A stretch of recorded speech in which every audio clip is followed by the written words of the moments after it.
Have you ever wondered why two simple words spoken by Jesus over 2,000 years ago still hold the power to completely transform your life today? What if I told you that these two words, I am, contain the entire secret to healing, abundance, and spiritual freedom, but most of us have been misunderstanding them our entire lives? Has this ever happened to you? You've prayed fervently for healing, for financial breakthrough, for resolution to a seemingly impossible situation, only to feel like your prayers are hitting a ceiling, bouncing back unanswered. You're not alone. Millions of spiritual seekers experience this frustration daily, and there's a profound reason why. What Joel Goldsmith discovered, after decades of spiritual exploration, is nothing short of revolutionary. When Jesus declared, I am the way, the truth, and the life, or I am the resurrection, he wasn't making claims about his special status. He was revealing the ultimate truth about your identity, your consciousness, and your relationship with the infinite. But before we begin, please hit the like button and let me know where in the world you're watching from today. It's always fascinating seeing who's joining us from around the globe. And if you haven't already, make sure to hit that subscribe button and turn on the notification bell so you don't miss any of our future videos. Stay with me until the end, because what you're about to discover might completely overturn everything you've been taught about. Spirituality, prayer, and your relationship with the divine. For centuries, we've been conditioned to view God as something separate from ourselves, a distant power we must petition, plead with, or somehow convinced to help us in our time of need. We've been taught to look outside ourselves for salvation, healing, and abundance. But what if the greatest spiritual teacher in history was trying to show us something entirely different? The revelation of I am shatters this limitation completely. God isn't something you reach for. God is the very I that you are. This isn't blasphemy. It's the core teaching that mystics across traditions have discovered, often at great personal cost. When you truly grasp this fundamental truth, your entire experience begins to shift, not because you're doing more spiritual practices, but because you're finally understanding what has always been true. What you're about to discover might surprise you. This isn't about positive thinking or manifestation techniques. It's about a radical shift in identity, a recognition of what you already are beneath the layers of conditioning and false identification. When Jesus said, I am, he was pointing to the divine consciousness that is your true nature, the same consciousness that performed what we call miracles. Now imagine what might begin to happen in your life when you stop identifying with your problems and start recognizing your true identity as the infinite expressing itself uniquely as you. Think about how your experience of illness, financial lack, relationship struggles, all of it, could transform when you understand what Jesus meant when he said, I am. This revelation isn't just another spiritual concept. It's a complete paradigm shift that begins to transform every aspect of your existence once you truly grasp it. If you resonated with the profound truth of I am consciousness, subscribe to join our community of spiritual seekers exploring these timeless teachings that transform lives from the inside out. Now, I want to go even deeper into this topic because understanding the true nature of I am is the key that unlocks the doorway to profound inner transformation. What Joel Goldsmith discovered through years of spiritual practice and healing work was revolutionary. I am isn't a statement about your human self at all. It's not referring to your personality, your history, your circumstances, or even your physical body. The I am is the infinite presence, expressing as you right now. Can you feel the difference? When you say I am with genuine spiritual awareness, you're not speaking as a limited person with problems to solve. You're speaking as consciousness itself, recognizing your true identity as the divine expressing uniquely through your individualized form. This revelation changes everything about your spiritual journey. Rather than seeing yourself as a human struggling to become more spiritual, you begin to recognize that you are spirit. Expressing temporarily as human, the wave doesn't need to become the ocean. It already is the ocean expressing as a wave. But here's where most of us get caught in a hidden trap that keeps us locked in limitation. Think about how you use these two powerful words throughout your day. I am tired, I am broke, I am sick, I am stressed, I am afraid. Every time you attach I am to a limiting condition, you're giving power to illusion. You're identifying the infinite with the finite. This is the root of all suffering, not what happens to you, but what you claim I am is. Jesus demonstrated this profound mindset shift in every aspect of his ministry. Notice that he never said, I am sick, or I am lacking, or I am unable. Instead, he declared with absolute conviction, I am the resurrection and the life. I am the light of the world. I am the way, the truth, and the life. Do you see the revelation here? He wasn't making theological statements. He was identifying with the infinite, not with temporary conditions. And he was showing us exactly how to do the same. The decisions we make about our identity determine the experiences we have. Most of us have been making these decisions unconsciously, repeating patterns of limitation simply because we never realized there was another way. But once this hidden truth is revealed, you begin to witness the impact of your I am statements on every aspect of your existence. Your journey of awakening to this consciousness doesn't require you to add anything to yourself. You're not becoming something new. You're uncovering what has always been true beneath the illusions you've accepted. This is why spiritual masters throughout history have described enlightenment not as gaining something, but as a process of removing the veils that hide your true nature. What revelations might emerge in your life when you begin to use I am only with truth, with what is eternal and unchanging? What might shift when you stop saying, I am sick, and instead recognize, I am is perfect wholeness? If this perspective is beginning to resonate with you in some way, type I am awakening in the comments below. Now let's explore how this understanding transforms every aspect of our daily experience. And here's where Joel Goldsmith's insight goes even deeper than most spiritual teachings you may have encountered before. A revelation that few teachers have fully articulated. The profound truth that Joel discovered is that the I am presence isn't something you need to create, develop, or achieve through spiritual practice. It already is. This insight completely shifts the spiritual journey from one of becoming to one of unveiling. You don't need to become the I am through years of meditation or prayer. You simply stop identifying with what you are not. Think about the radical implications of this revelation. Every problem, every limitation, every struggle in your life exists for one reason only. You've forgotten that the I that you are is God expressing. Not will be someday after enough spiritual practice. Not can potentially become if you're worthy enough. But already is, right now, in this very moment. This understanding completely transforms your approach to the spiritual path. Most of us have been operating on a mindset of lack, believing we need to add something to ourselves to become complete, whole, or spiritually evolved. But what if the journey isn't about addition at all? What if it's about subtraction, removing the false identifications that obscure your true nature? Behind the scenes of most spiritual traditions is this hidden truth. Enlightenment isn't gaining something new. It's recognizing what has always been present. Your true nature is like the sun, always shining, even when clouds temporarily obscure it. The spiritual journey isn't about creating sunlight. It's about dissolving the clouds. Now we can understand the profound difference between the approach Jesus demonstrated and what most modern spiritual teachings offer. Most teachings give you something to do. Visualize, affirm, manifest, decree, declare.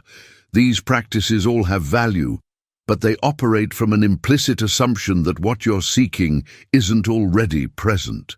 Jesus revealed something far more powerful, a state of being rather than a technique of doing. I am is not an action. It's a recognition. This distinction completely reframes your spiritual practice. Consider the difference. Affirmations. Try to make something true from a place of perceived absence. I am wealthy when you feel poor. I am healthy when you feel sick. There's an inherent contradiction, a subtle resistance in the very effort to affirm what seems absent. Recognition, however, comes from wholeness, acknowledging what has always been present beneath appearances. One approach struggles, the other rests. One seeks, the other realizes. One operates from effort, the other from grace. When you shift from affirmation to recognition, everything changes. You're no longer trying to get things from God.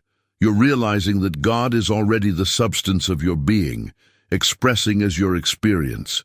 You're not working to manifest health. You're recognizing that the I am of your being is perfect wholeness, regardless of temporary physical appearances. This perspective isn't denying what appears in your experience. It's seeing beyond appearances to what is eternally true. If these ideas are beginning to illuminate something within you, type, "I recognize my true nature" in the comments below. Now let's explore how this recognition begins to transform not just our perspective, but our actual lived experience.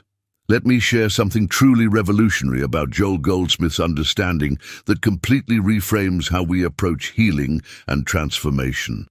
At the core of this teaching is a profound insight.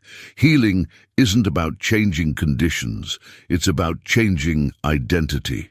When you truly know yourself as the I am, the infinite presence, conditions have no choice but to align with that truth. This isn't magical thinking, it's spiritual law operating at the level of consciousness itself. Think about it this way: you don't heal the body. You recognize that the I of your being was never sick in the first place. The I am that you are is perfect, whole, complete. The body may show symptoms, yes, but those symptoms don't belong to your true identity. You don't create abundance. You recognize that the I am is infinite supply by its very nature. This recognition shifts your entire relationship with the manifest world. The breakthrough moment comes when you realize that you've been approaching your problems backwards. You've been trying to fix conditions while maintaining a false identity. But when you correct the identity, conditions naturally realign. This isn't denial, it's seeing through to what's eternally true beneath temporary appearances. Let me share a powerful real-world example that illustrates this principle in action. A woman named Margaret came to Joel Goldsmith after suffering with chronic pain for 7 years. She'd tried everything. Doctors found nothing wrong. She'd explored every treatment, every therapy, every healing method available. Nothing worked. She was desperate, exhausted, and ready to give up hope entirely. What Joel did next reveals the revolutionary nature of this approach. He didn't pray for her. He didn't treat her condition. He didn't give her affirmations or visualizations to practice. He simply asked her one penetrating question: who is the I that says I am in pain? Margaret was confused at first. I am, she said. I'm the one suffering. But Joel pressed deeper. Is the I am you speak of capable of pain? Can infinite spirit hurt? Can God suffer? She sat in silence for nearly 20 minutes as this question worked in her consciousness. Then something shifted. A genuine awakening. She realized she'd been identifying her true self, the I am, with a body and its sensations. The pain didn't belong to the I that she was. It belonged to a false sense of identity that she had accepted as herself. This realization wasn't intellectual. It was an actual shift in consciousness. Within 3 weeks, her pain began to diminish. Within 2 months, it was completely gone. Not because she fought it, not because she tried harder, but because she stopped claiming it as her identity. This story reveals the hidden mechanism behind true healing. The transformation didn't happen because Margaret changed something in her body. It happened because she changed her fundamental sense of who she was. The false identification dissolved, and the true identity, the I am, was allowed to express its perfect nature. If you've ever experienced a moment where you glimpsed your true nature beyond your problems, type "I glimpsed the truth" in the comments. Now let's explore how this same principle applies to every area of our lives. Let me share another powerful story that demonstrates how this principle works in the realm of business and financial prosperity. A businessman named Robert came to Joel Goldsmith when his company was on the edge of bankruptcy. He was drowning in debt, watching everything he'd built crumble before his eyes. Every morning he'd wake up thinking, "I am failing, I am losing everything."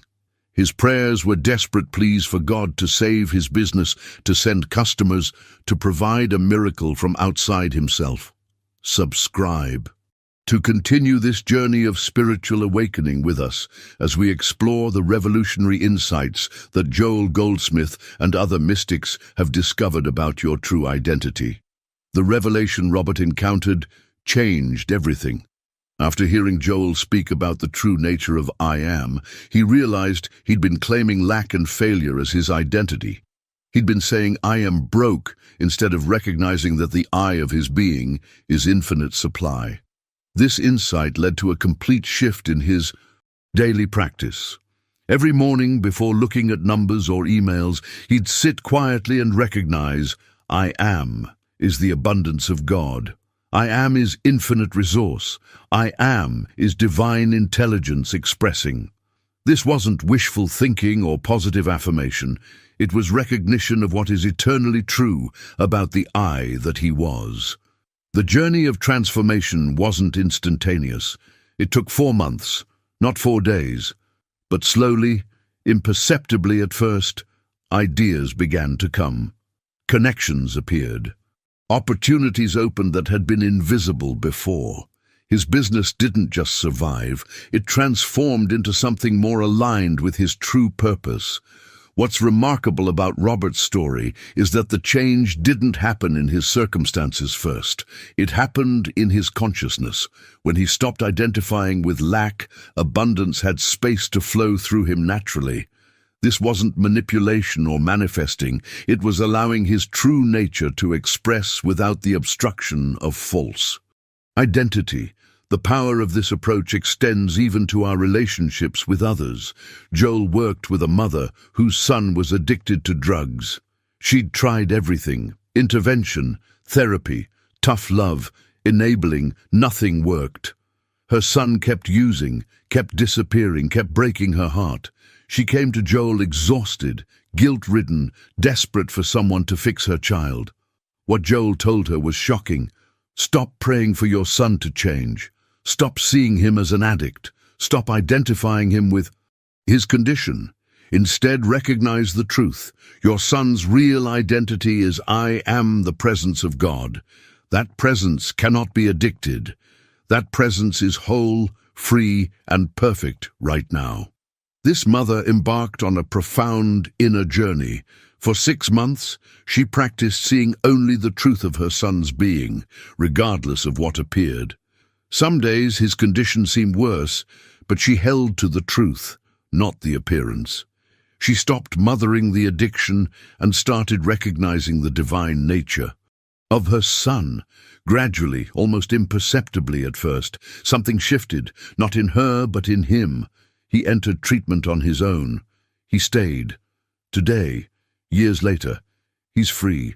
Not because she changed him, but because she stopped empowering the false identity.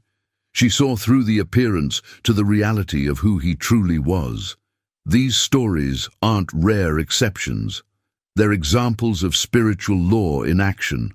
When you stop identifying with conditions and start identifying with the I am, your true nature, Reality must conform to that recognition.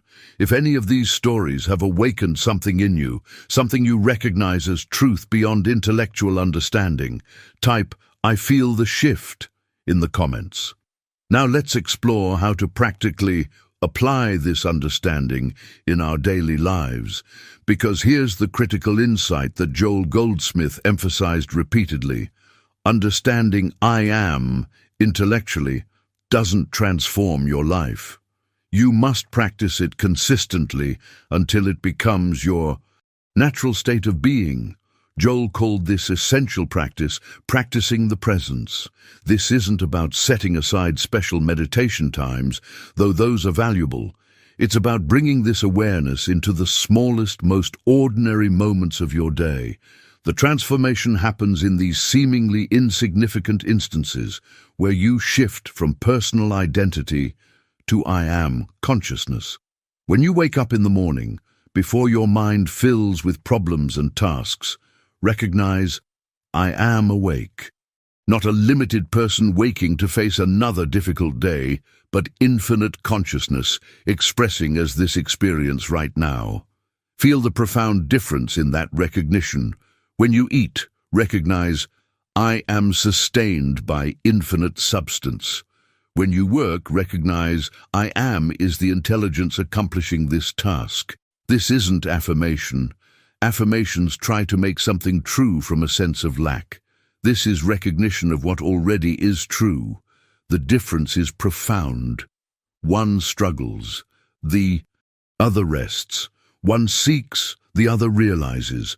One comes from emptiness trying to be filled, the other comes from fullness expressing naturally.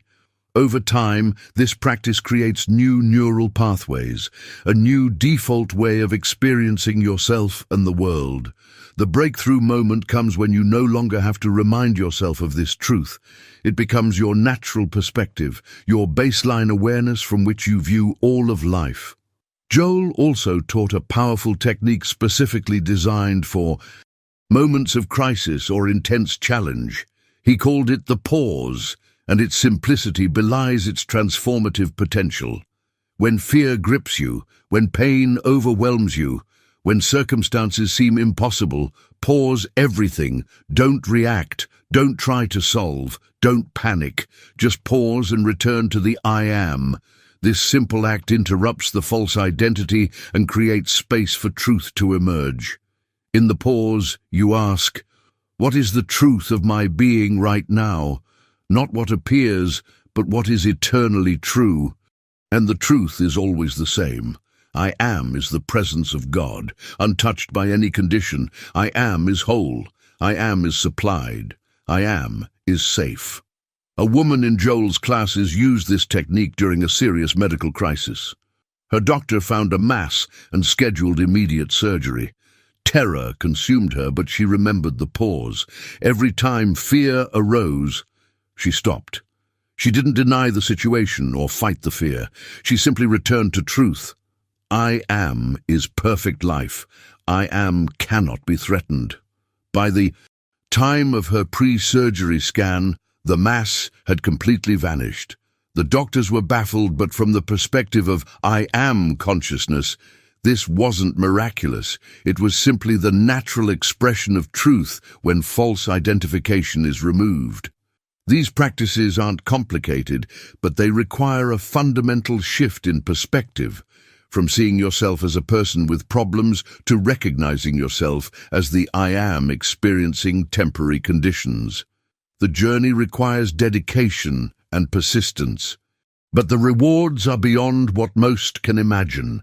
If you've experienced moments where you've instinctively paused and returned to your center during a crisis, type "I know the power of the pause" in the comments below.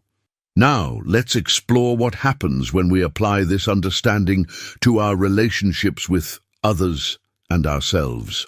One of the most profound revelations in Joel Goldsmith's teaching is about judgment and how it keeps us trapped in false identity.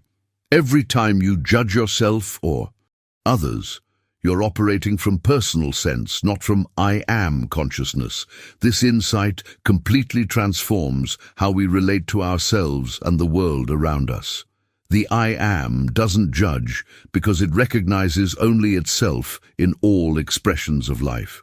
When you truly understand this, you begin to see that the person who seems to be causing you harm, disappointing you, or challenging you is not your enemy. They are the infinite I am who has temporarily forgotten their true identity. They're operating from personal sense rather than spiritual awareness. When someone wrongs you, the human reaction is anger, hurt, judgment, all perfectly natural responses from the perspective of personal identity. But from I am consciousness, you recognize that this person's true identity is also I am, the presence of God, just as yours is. They've simply forgotten who they are, just as we all forget at times. This doesn't mean condoning harmful behavior or staying in unhealthy situations. Boundaries remain important, but it does mean that your response comes from a place of recognition rather than reaction. You're able to address what's happening without getting caught in the trap of judgment that ultimately perpetuates suffering on both sides. The wisdom here is to begin this practice with yourself. When you fail, when you make mistakes, when you fall short of your ideals, notice the immediate tendency towards self-judgment. That judgment is personal sense attacking personal sense. It's the false self criticizing the false self, which only strengthens the illusion of separation. Instead, return to the truth. The I that you are never failed, because the I am is perfect. The mistake happened in the realm of personal identity, not in your true nature. This mindset shift creates an internal environment of grace that naturally extends to others. Your freedom from self-judgment becomes the foundation for releasing judgment of others. This is the authentic journey toward genuine compassion, not forced or pretended, but arising naturally from recognizing the same I am in all. Now let's explore another revolutionary insight from Joel's teaching that transforms our entire relationship with money and supply. We've been conditioned to believe that supply comes from jobs, people, investments, sources outside ourselves. This creates persistent undercurrents of fear. What if the source dries up? What if you lose your job? What if the economy crashes? But when you understand that I am is infinite supply, you realize the source is never outside you. Your employer isn't your source. Your clients aren't your source. Your investments aren't your source. I am is your source, and that source is infinite, never-ending, always flowing, eternally abundant. This doesn't mean quitting your job or ignoring practical matters. The channels through which supply flows may change. One job may end and another begin. One stream of income may diminish, while three others open, but the source, the I am, never diminishes, never fails, never runs out. Living from this understanding creates a profound inner security that no external circumstance can shake. When you pay bills, recognize I am is infinite supply, making itself visible. When you work, recognize I am is the substance of abundance. This consciousness naturally attracts supply through unexpected channels, synchronistic opportunities, and pathways you could never have planned or manipulated into being.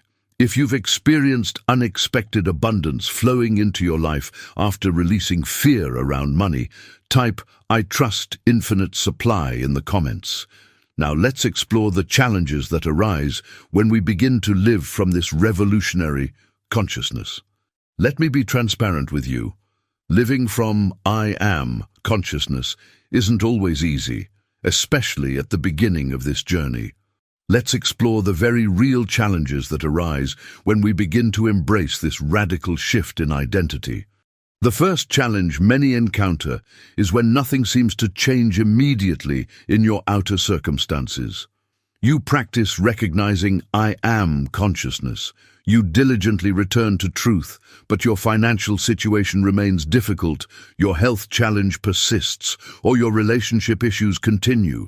In these moments, your mind screams, "This doesn't work. You're fooling yourself. You need to take practical action."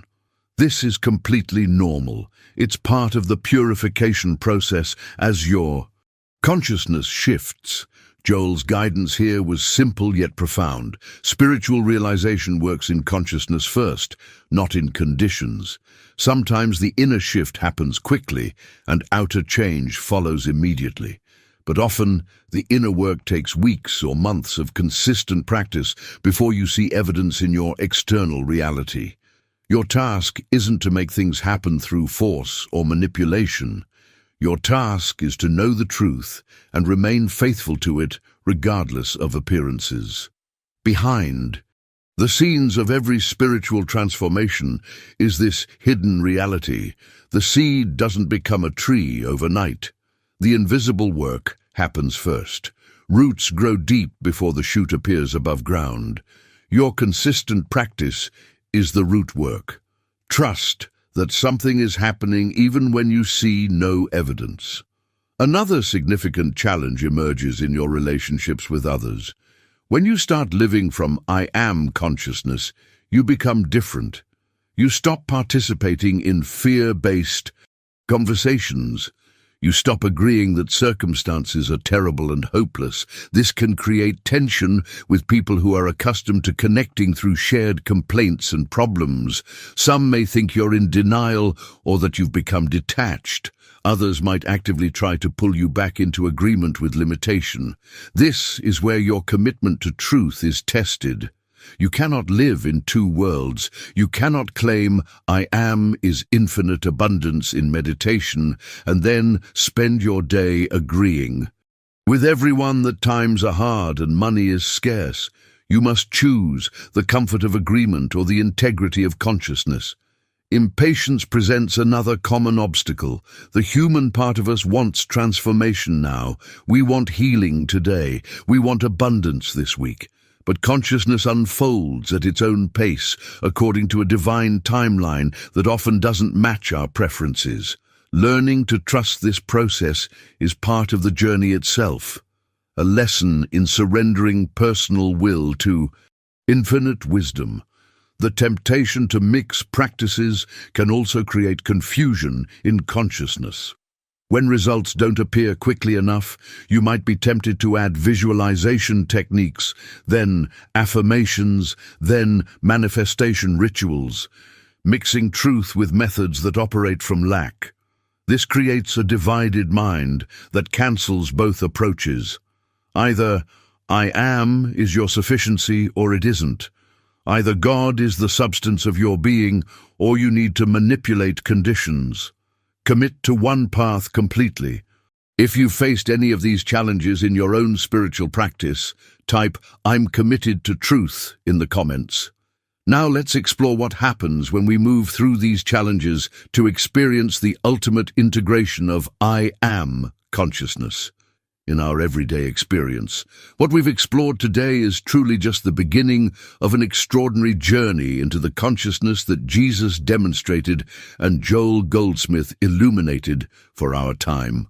As we come to the end of our time together today, I want you to know that this teaching has the potential to completely transform your experience of life, not by changing circumstances, but by revealing your true identity as the I am expressing uniquely as you.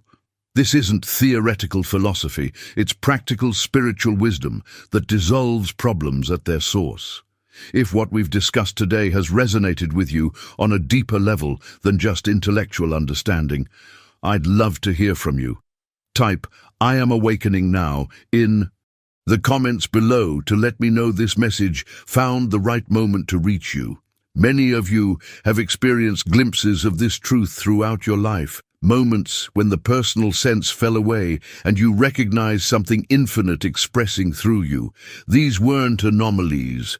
They were previews of your true nature, breaking through the clouds of false identity.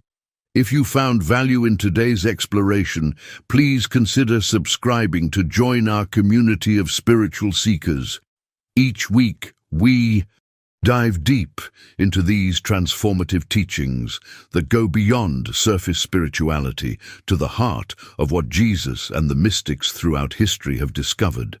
And if this video has illuminated something within you, a simple like helps others find this message who may be searching for exactly this understanding at exactly this moment in their journey.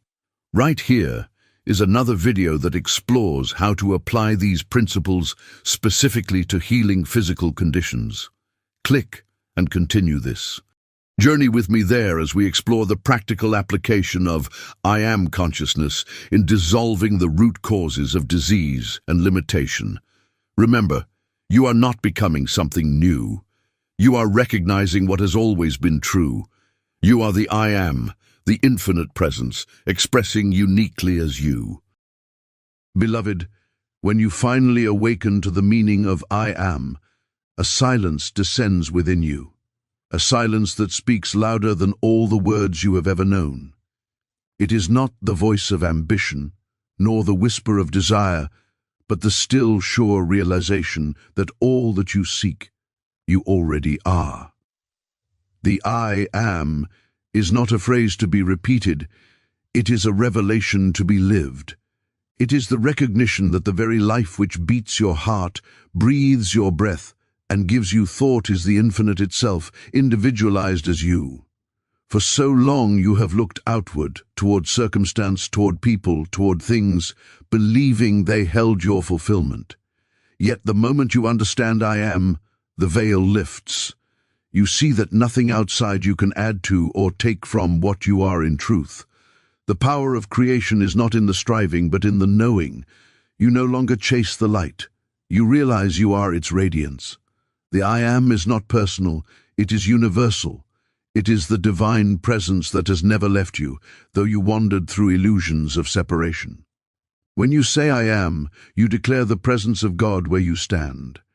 And as that awareness deepens, fear dissolves, lack loses its meaning. You discover that all things begin to flow naturally to the one who knows that all things already are.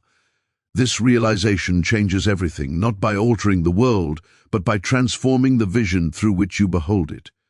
You cease to fight, to resist, to manipulate. Instead, you rest in the quiet assurance that the source of all being is the very essence of your own being.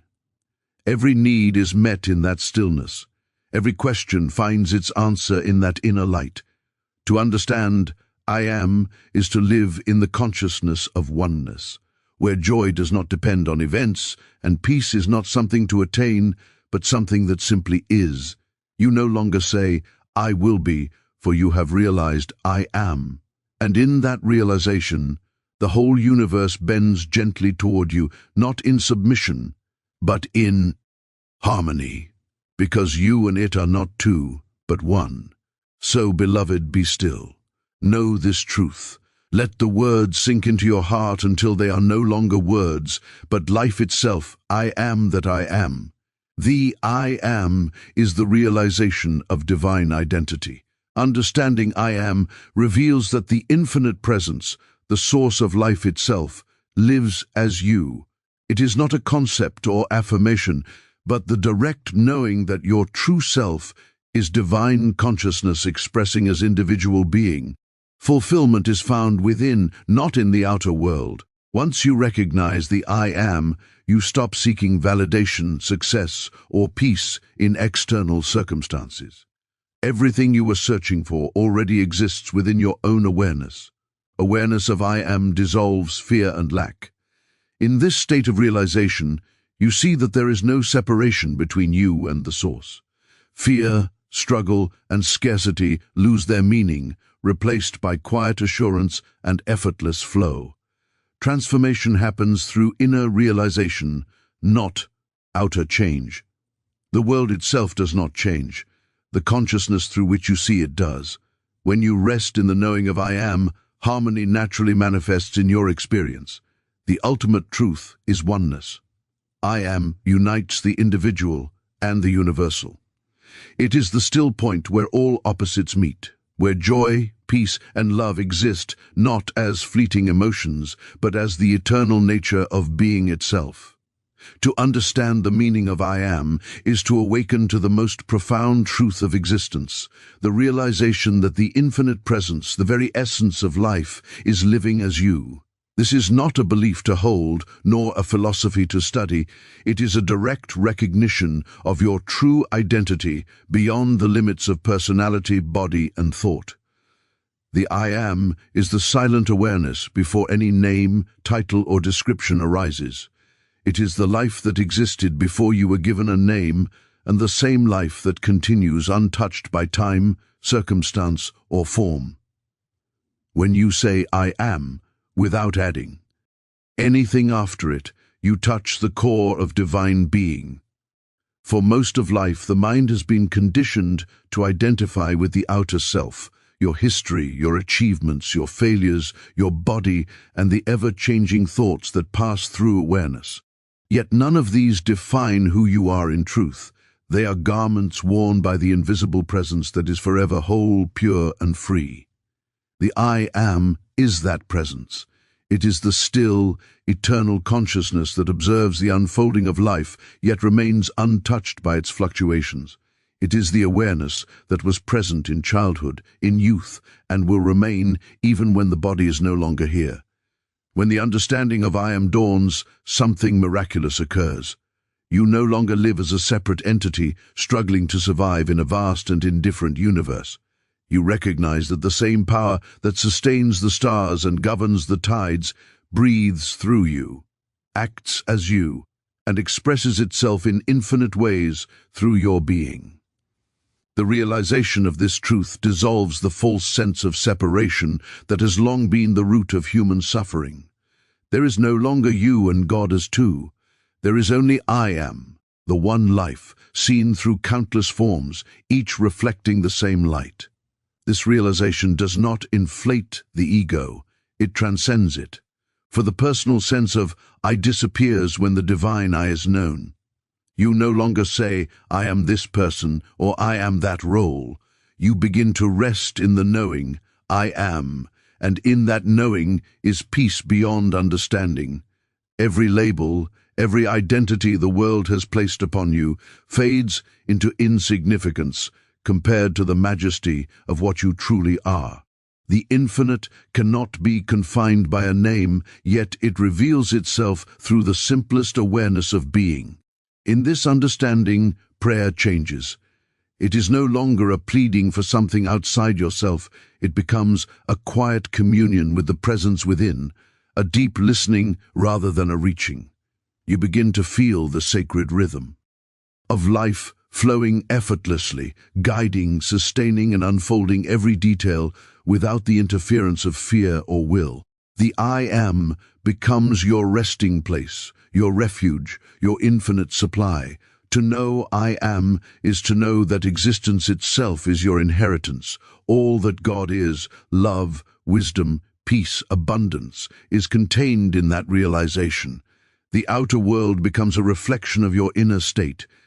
You stop striving to become something because you see that you already are everything in essence. The flowers do not struggle to bloom, nor the sun to shine. They express naturally what they are. So too does the one who lives in the awareness of I am. The mind may still act, the body may still move, but deep within there is a stillness untouched by action. This is the center from which true living begins, the awareness that the infinite is living through you, as you. And in that knowing, all fear, all sense of limitation, all doubt quietly dissolves into the radiant simplicity of being. When you finally perceive that fulfillment lies not in the outer world, but within, your entire relationship to life begins to shift. The world that once seemed a vast arena of striving and competition becomes a mirror reflecting the state of your own consciousness. For so long, humanity has been conditioned to believe that happiness and peace depend upon possessions, relationships, achievements, or recognition. Yet every time one is obtained, The satisfaction fades and another desire takes its place. The cycle continues endlessly until the soul grows weary and begins to ask, is there something more? It is in that quiet questioning that the door begins to open to a deeper truth, the truth that fulfillment has never been outside you. It has always been the still presence within, whispering through every longing, I am enough. The outer world is but an image projected by the mind's belief in separation. We have been taught to look to form, to people, to circumstances, for what can only be. Found in the formless. When you understand that the essence of your being is divine, that the I am within you is the same essence that animates the entire universe, the frantic search ends. You begin to live from a state of quiet sufficiency. Instead of trying to draw good toward you, you start to let good flow through you. You cease to grasp because you have realized there is nothing to gain, only something to express. Fulfillment within is not something you create, it is something you uncover. Beneath the noise of thought, beneath the layers of fear and desire, there is a radiant stillness that asks for nothing and lacks nothing. When the mind is silent enough to sense it, even for a moment, you know it has always been there. It is peace that cannot be shaken, love that does not depend on conditions, joy that does not arise from pleasure. The outer world continues to move, but you no longer depend on its movements for your balance. You become like the ocean, calm beneath the waves, unmoved by the surface storms. This shift does not make you indifferent to life. On the contrary, it deepens your appreciation for it. When you no longer look to things to complete you, you can finally love them freely. You no longer seek people to fill your emptiness. Instead, you meet them as whole beings. Work becomes an expression of the divine rather than a means to survive. Giving becomes natural, effortless, and joyful because it flows from abundance, not from need. When you understand fulfillment as inner realization, not outer attainment, even the simplest moments glow with meaning. You can walk through the marketplace, hear the noise, see the faces, and yet remain anchored in silence. You may own little, yet feel rich beyond measure. You may lose what the world calls valuable, yet sense no loss at all, for you have found the treasure that moth and rust cannot corrupt. The outer world may rise and fall, but your peace abides. In this awareness, life becomes a flow of grace. You find yourself guided, sustained, and supported in ways that defy logic, because the universe responds not to effort, but to alignment. As within, so without. When the heart is full, life reflects that fullness. You begin to live not from reaction, but from realization. And that realization is simple. The kingdom of heaven is not somewhere far away. It is the consciousness of I am that lives, moves, and has its being within you. When the awareness of I am begins to awaken in consciousness, something extraordinary unfolds. The veil of fear and lack that once darkened perception begins to dissolve like mist before the morning sun. Fear, in all its subtle disguises, arises from the false belief that you are separate from life itself, that you must protect yourself, strive for survival, and secure your good in a world that stands apart from you. Lack, in turn, is born from this same illusion, the idea that supply, love, peace, and safety exist somewhere outside your being and must be pursued or earned. But when the heart awakens to I am, it knows that there is no separation between itself and the infinite source that gives life to all things. You are not living apart from God. You are the living expression of that presence. In this realization, fear loses its ground, for how can the infinite fear itself? How can that which is whole ever feel incomplete? The human mind, unaware of this truth, spends its days defending, grasping, accumulating, and planning, hoping to avoid loss and gain security. It does not see that all it tries to protect is a shadow, an identity built upon the fragile foundation of time and form. The awareness of I am gently undoes this illusion by revealing a presence that is eternal, changeless, and indivisible. When you rest in that awareness, you realize that nothing can truly be taken from you because all that is real is already within you. What you thought you needed from the world was never missing. It was only hidden beneath layers of forgetfulness. As the realization deepens, fear begins to appear almost unreal. The body may still respond instinctively to danger, but the mind no longer trembles before imagined threats. Anxiety fades because the future no longer holds power to frighten. It is seen as an unfolding of the same presence that fills this moment. Regret loses its hold because the past, too, is recognized as an expression of that same infinite intelligence. Every experience, joy or sorrow, becomes part of a perfect rhythm, orchestrated not by personal will but by divine order. The absence of fear naturally brings the end of lack. When you cease to live as a separate self, you no longer approach life as one who must get, but as one through whom infinite good flows.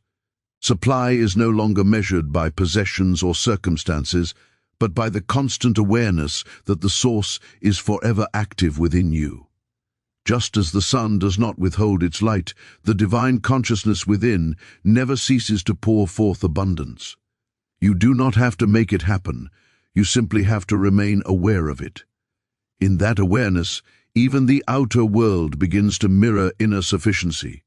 Opportunities appear, needs are met, and harmony unfolds, not as miracles to be sought, but as the natural order of a life aligned with truth.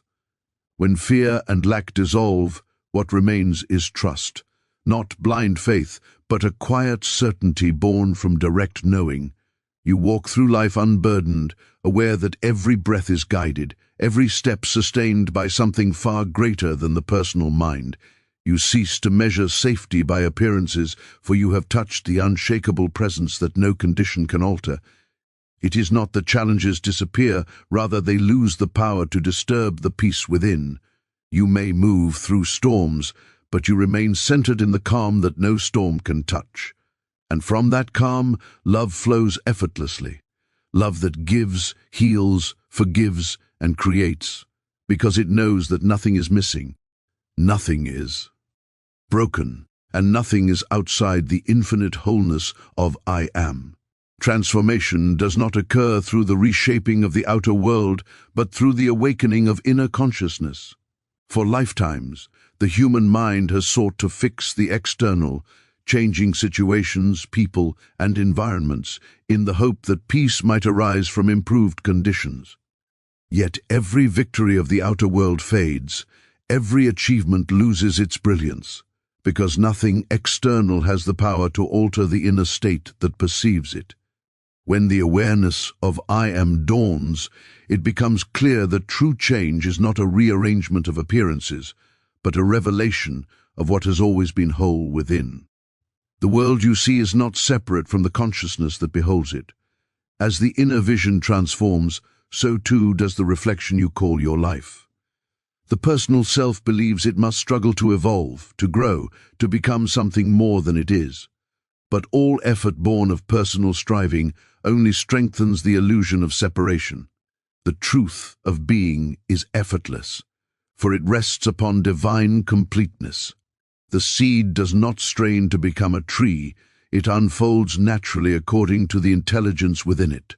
Likewise, the I Am within you contains the full pattern of your divine fulfillment, and as you rest in that awareness, the outer world adjusts itself to reflect that harmony.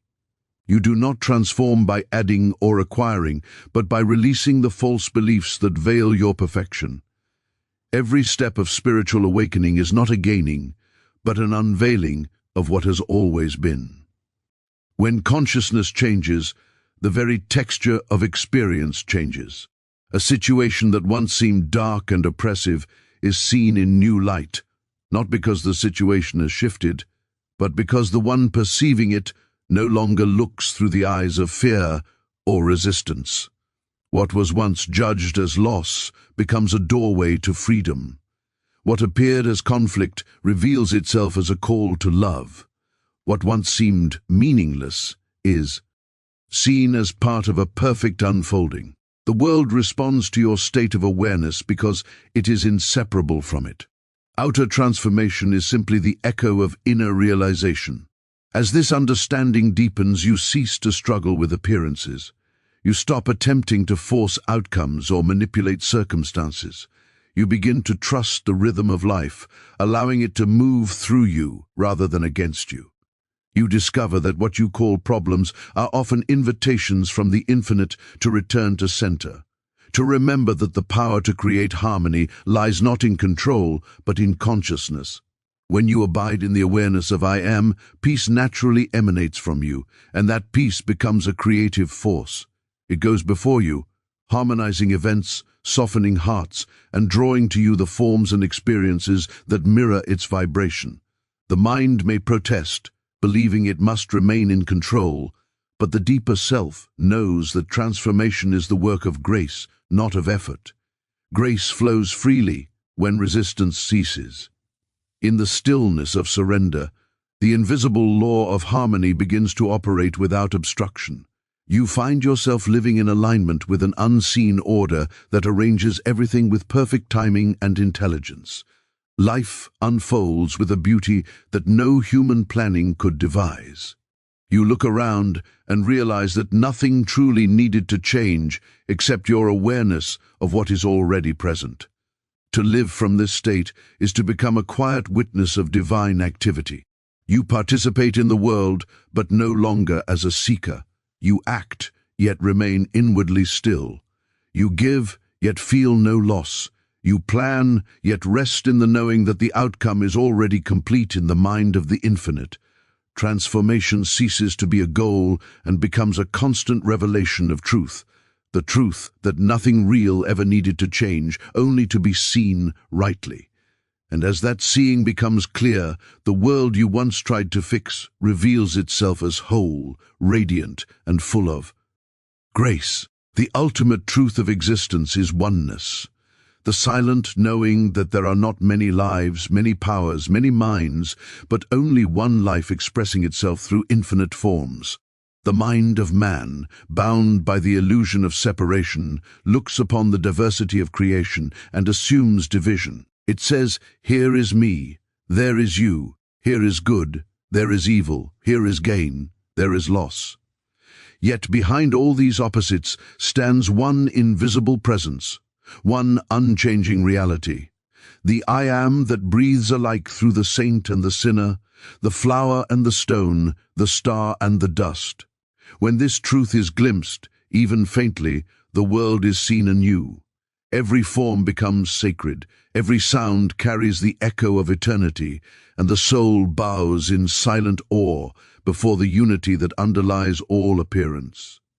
To know oneness is to awaken from the dream of separation that has given rise to fear, conflict, and desire. The mind that believes itself separate must defend, compare, and strive. It builds walls to protect itself, forgetting that in isolating itself, it has also imprisoned its own joy. But when you realize that the life animating you is the same life animating all beings, the impulse to compete or to harm dissolves. Love arises naturally, not as a moral duty, but as the spontaneous recognition of self in all.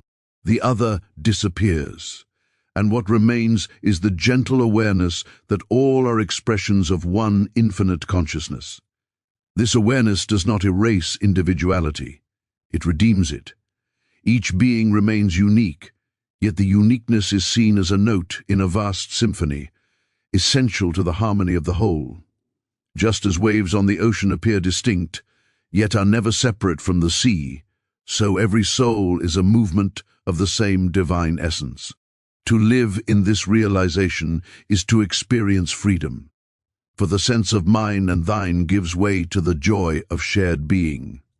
You no longer cling to possessions, relationships, or outcomes, for you know they are not things to own, but manifestations of the same life you are. In giving, you lose nothing. In forgiving, you reclaim your own peace. When the consciousness of oneness takes root, even suffering transforms in meaning. You begin to see that pain arises not from what happens, but from the belief that something apart from you can harm or diminish you.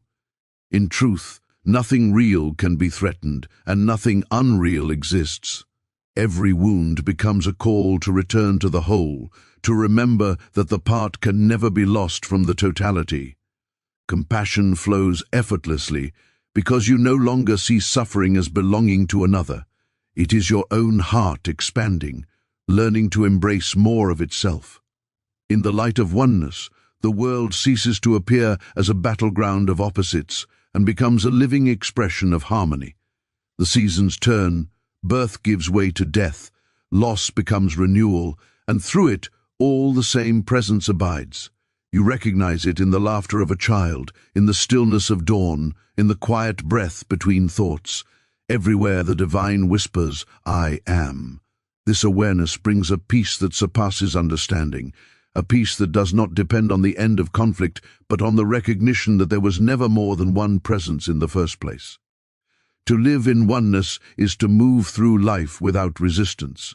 You no longer fight the flow of events, for you sense the same intelligence moving through all. Each moment, however simple, becomes a revelation of eternity. You see yourself not as a seeker on the path, but as the path itself, eternally unfolding within the vastness of being. In that stillness, you realize that love, joy, and peace are not emotions to chase. They are the natural fragrance of oneness itself, eternally present in the awareness of I am. And so, beloved, when the veil of illusion is lifted and the sacred truth of I am shines through, life is no longer a journey of becoming but a revelation of being. You begin to see that all striving was only a dream, that all seeking was the soul's own call to remember itself. Nothing needs to be attained, for everything that is real has already been given in the very breath of existence. The peace you longed for, the love you chased, the power you sought, they are not distant treasures to be earned, but the natural radiance of the presence that lives as you. In the stillness of that realization, the mind grows quiet, the heart expands, and the world appears clothed in new light. You walk gently, speak softly, and live with the calm assurance that the infinite moves through every step, every word, every breath.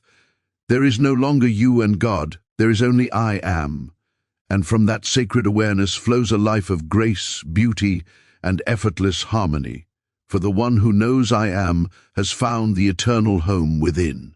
What if everything you've been taught about prayer, healing, and spiritual power has been keeping you from the very transformation you seek? Think about it for a moment. You pray for healing, but the illness persists. You ask for abundance, but lack continues to define your reality. You call out to God for help, yet the circumstances remain unchanged. Has this ever happened to you? You pour your heart into prayer, you follow every spiritual practice, you do everything you've been taught to do, and still, nothing shifts.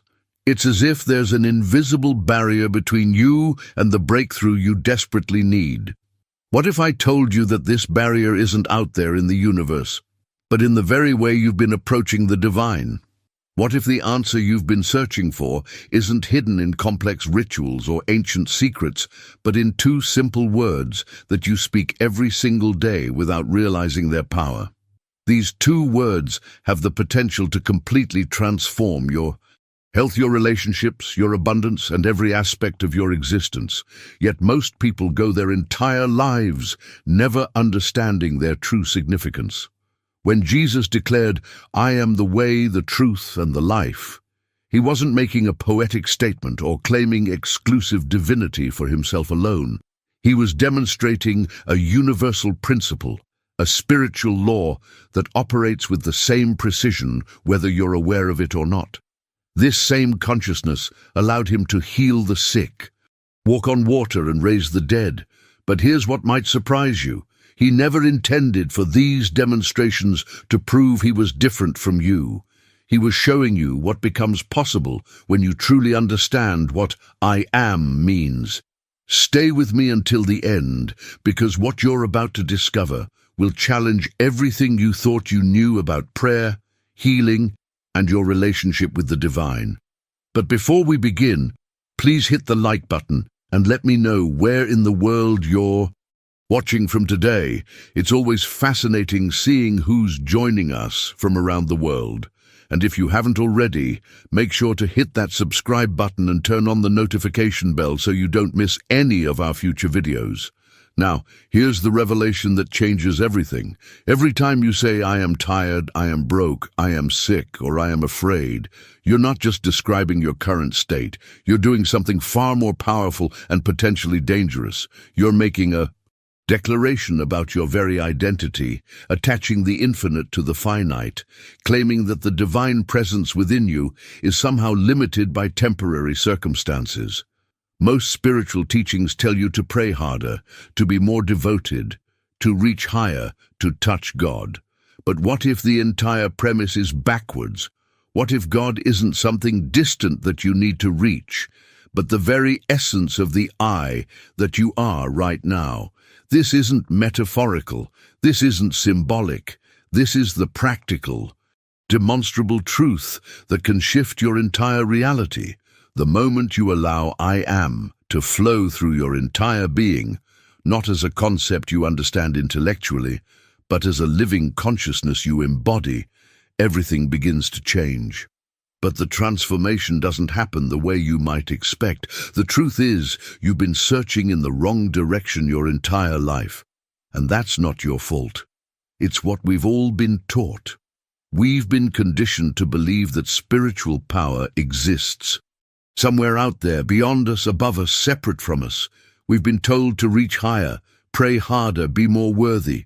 We've been taught that God is a distant force we must somehow convince to notice us, to help us, to grant our requests. But this entire framework is built on a fundamental misunderstanding that has kept humanity trapped in suffering for centuries. Here's the hidden truth that changes everything. God is not something you need to reach for, because God is the very I that you are right now.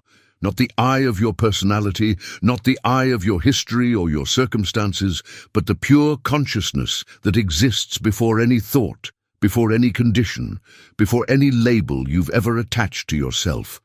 This isn't philosophy.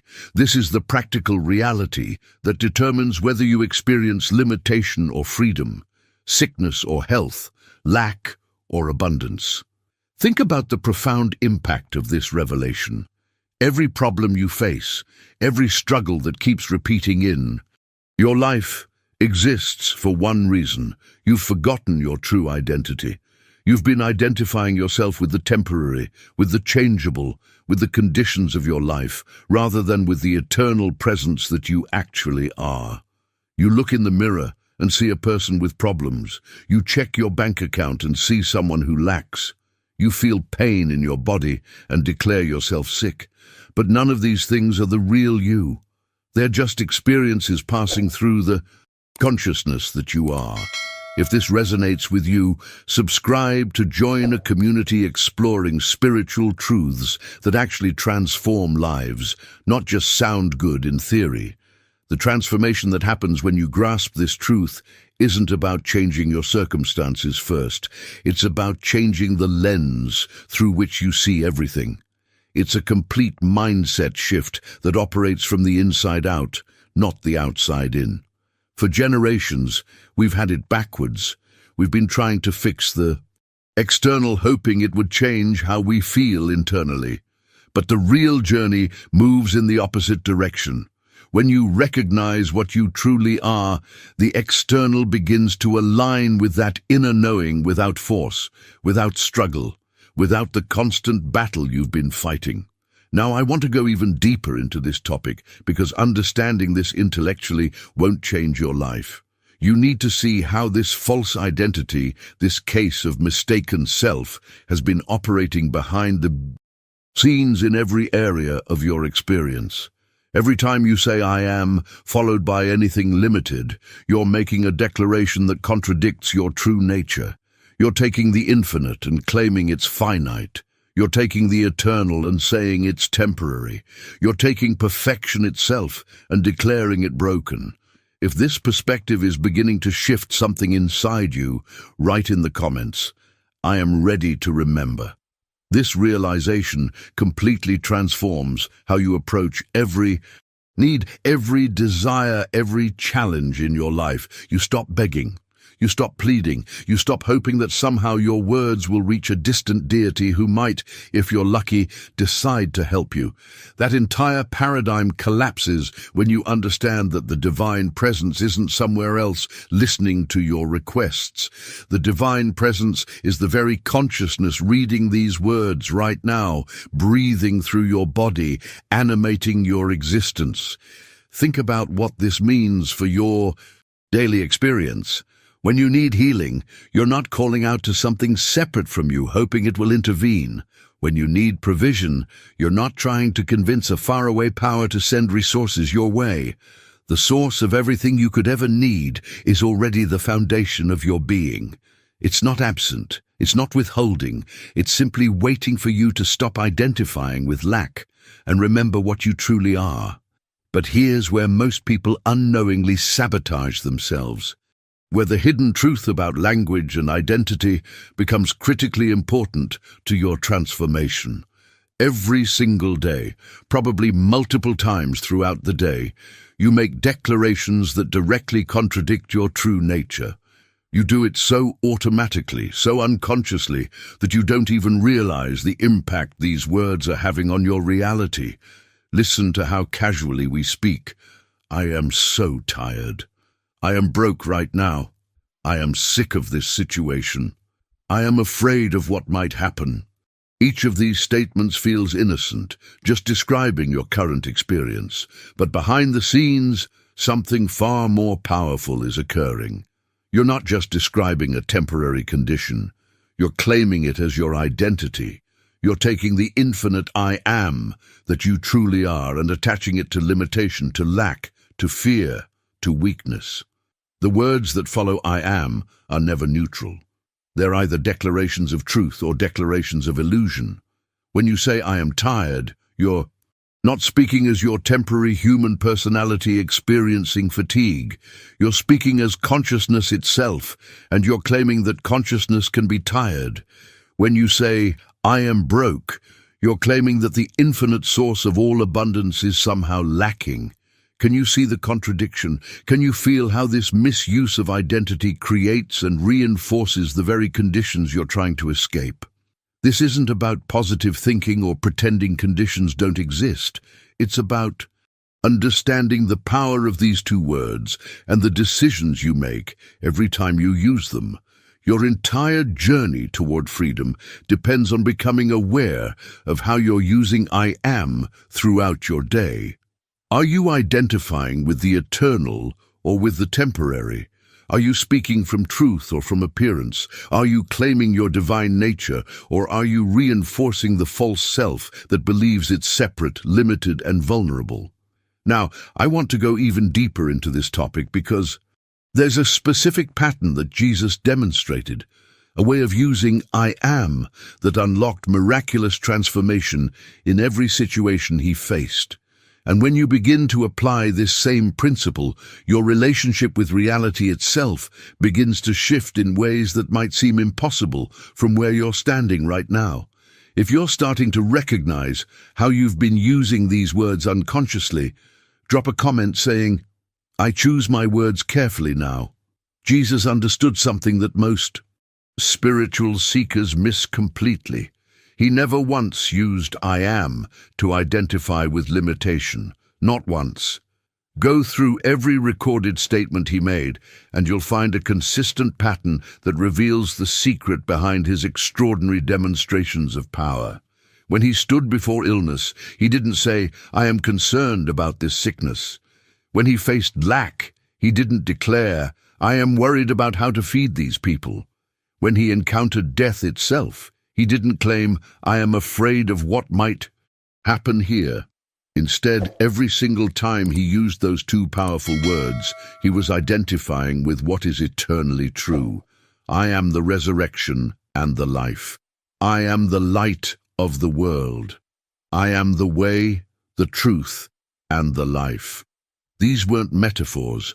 These weren't poetic expressions of spiritual aspiration. He was making precise declarations about his true identity, aligning his consciousness with the unchanging reality of his being, rather than with the temporary appearances surrounding him.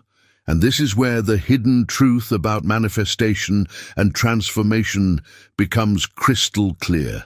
He wasn't claiming something special just for himself, something that separated him from the rest of humanity. He was demonstrating a universal principle that operates whether you're aware of it or not.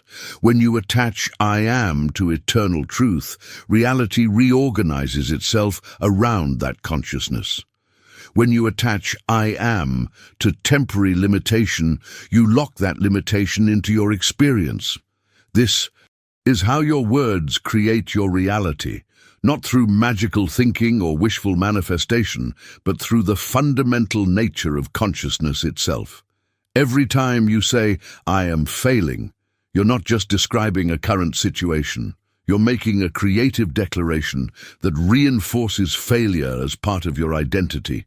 Every time you claim, I am not good enough, you're identifying the infinite presence that you truly are, with unworthiness and inadequacy. The impact of these statements goes far beyond simple description. They become the lens through which you perceive everything, the filter that determines what possibilities you can even see. Behind the scenes of your visible reality, there's a constant process of creation happening through the declarations you make about yourself. Your subconscious mind doesn't distinguish between what's eternally true and what's temporarily appearing. It takes whatever follows I am as an instruction, as a definition of identity that must be maintained and proven true through your experience. This is why people who constantly say, I am unlucky, seem to experience one unfortunate event after another.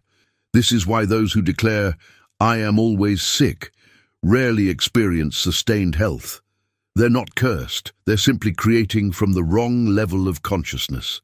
Now, I want to go even deeper into this topic because understanding the principle intellectually won't change anything until you see how it's been operating in your own life, creating the patterns and circumstances you've been experiencing, and what specific decisions you need to make right now to shift from creating limitation to creating freedom.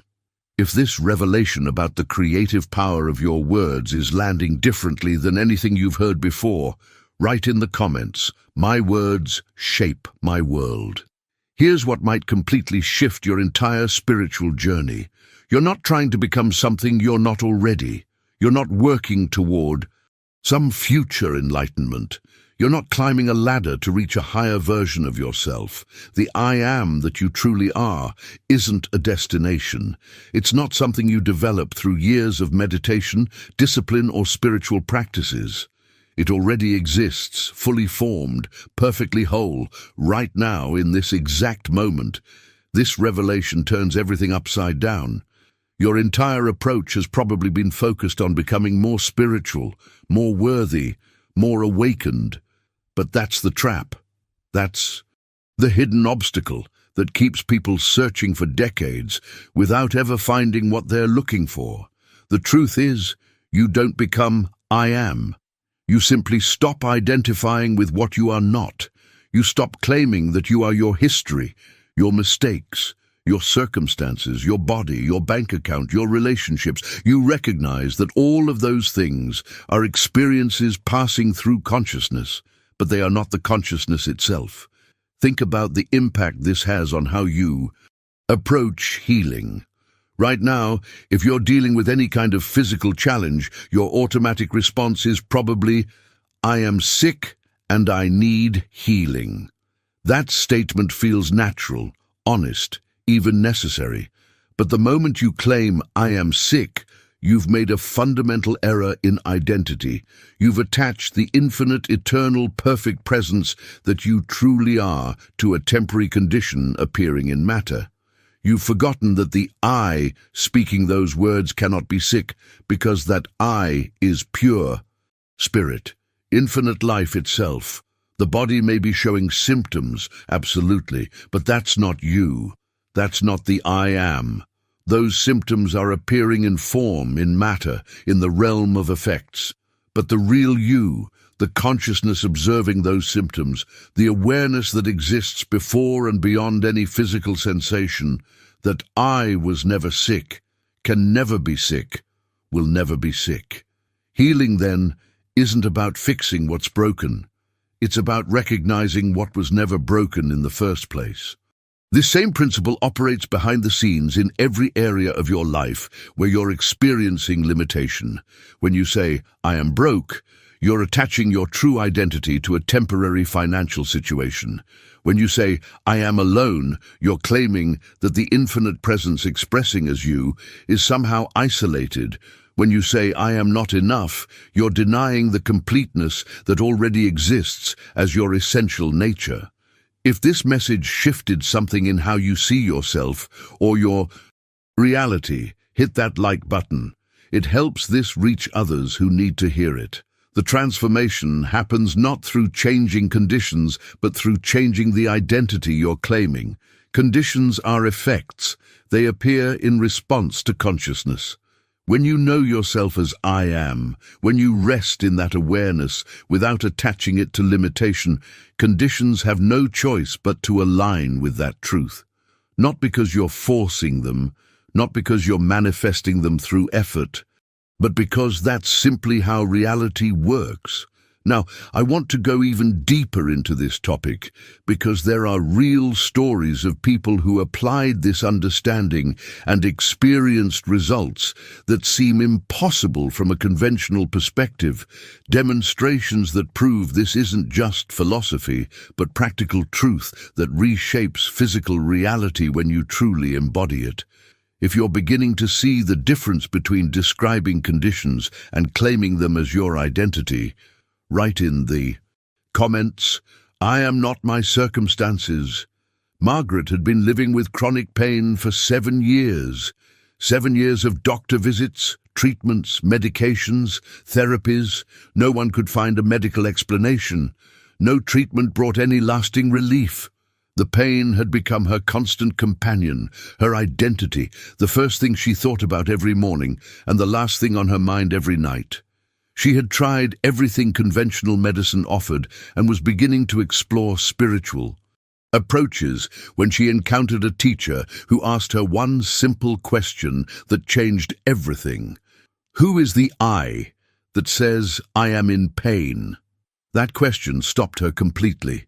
She sat there in silence for nearly 20 minutes, not because she didn't want to answer, but because something was shifting behind the scenes of her awareness. For the first time in 7 years, she wasn't focused on the pain itself.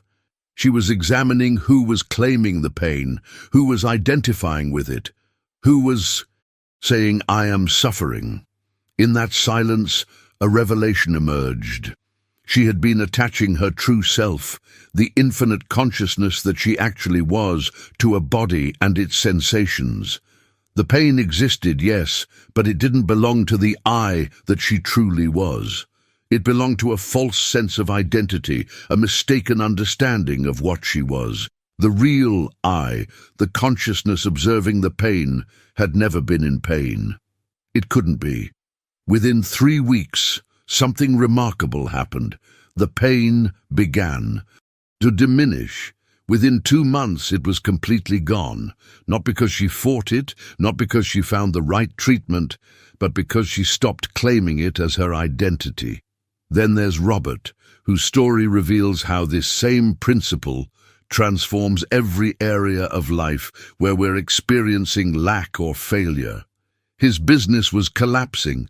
Every morning, he'd wake up with the same thoughts running through his mind like a toxic mantra. I am failing. I am losing everything. I am not capable of making this work.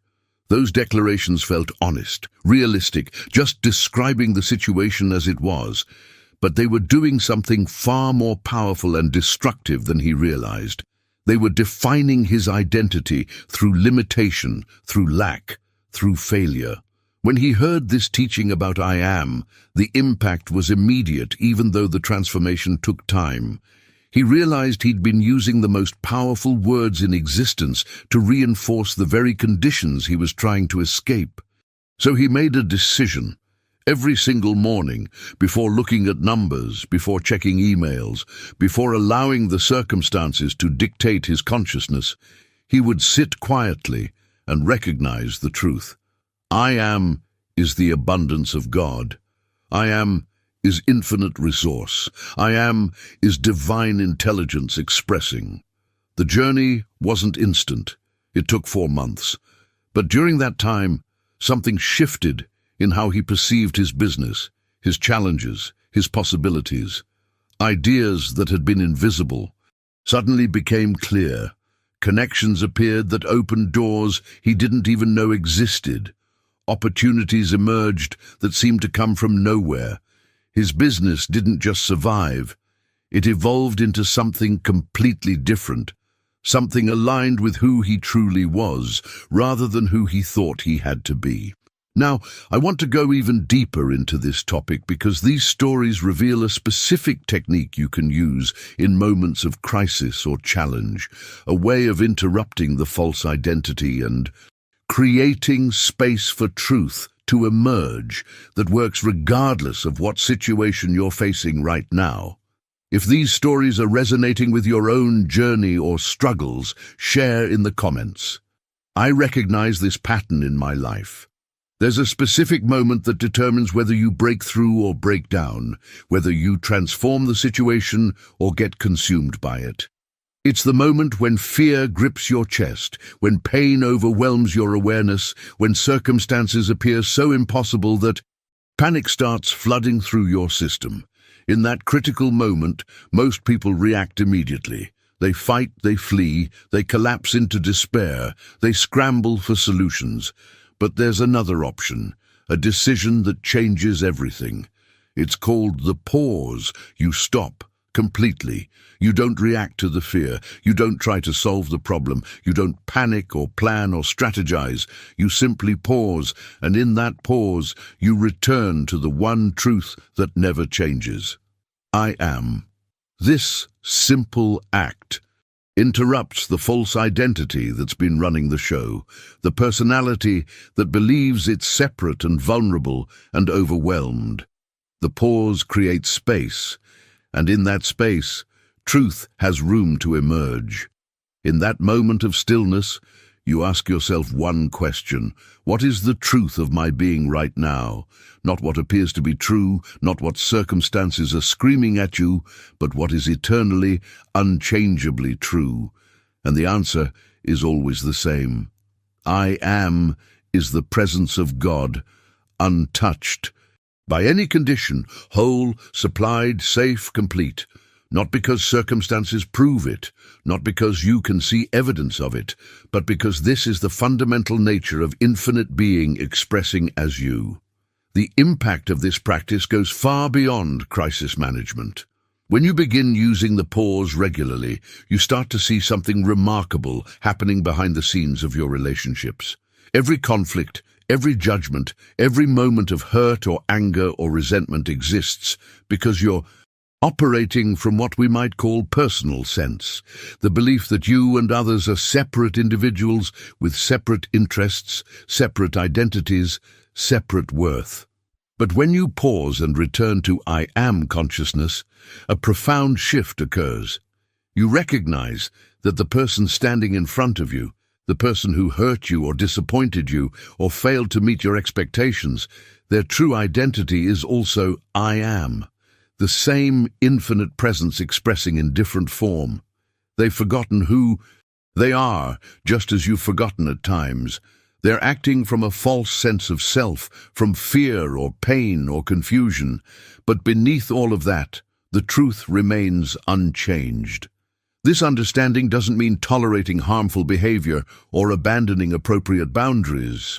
It means seeing beyond the appearance to the reality underneath. It means recognizing that when someone acts from anger or greed or cruelty, they're not expressing their true nature. They're operating from amnesia, from a case of mistaken identity that has them convinced they're separate and threatened and need to protect themselves. The same transformation happens in how you relate to yourself. When you fail, when you make mistakes, when you fall short of your own ideals, notice how quickly judgment arises, that harsh inner voice that says, "You're not enough, you're failing, you're broken." But that voice is personal sense attacking personal sense.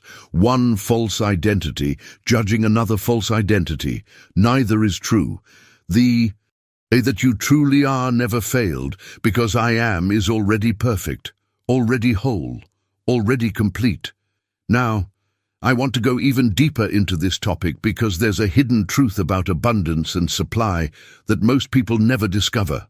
A revelation about where your resources actually come from that completely eliminates financial fear and opens channels of provision you never knew existed.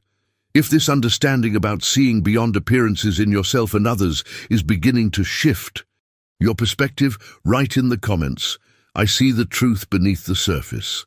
Most people live in perpetual financial anxiety because they've been taught to believe that their supply comes from outside themselves.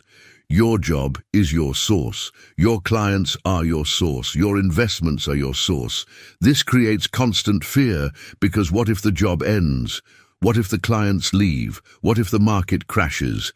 You're forever at the mercy of external circumstances, always vulnerable, always one decision or one economic shift away from disaster. But here's the hidden truth that transforms your entire relationship with abundance. I am is infinite supply. Not your employer, not your business, not your portfolio. The source is never outside you. It never has been. Every channel through which money flows into your experience is just that, a channel, not the source itself. The source is the infinite consciousness expressing as you, and that source never diminishes, never runs dry, never depends on external conditions. Think about the profound impact of this revelation. When you recognize that I am is your source, you stop living from fear and scarcity. Yes, one stream of income might dry up, but three others you never anticipated suddenly open. One opportunity closes, but two better aligned possibilities appear. The channels change constantly, but the source remains eternally full, eternally flowing, eternally available. You're not dependent on any person, any company, any economic condition because your supply comes from consciousness itself, expressing in material form. This isn't theory. When you begin living from this awareness, something remarkable happens behind the scenes of your financial reality. Opportunities appear through synchronistic connections you couldn't have manufactured. Ideas emerge that you would never have thought of through logical planning. Resources flow from unexpected directions that have nothing to do with your usual channels. Why?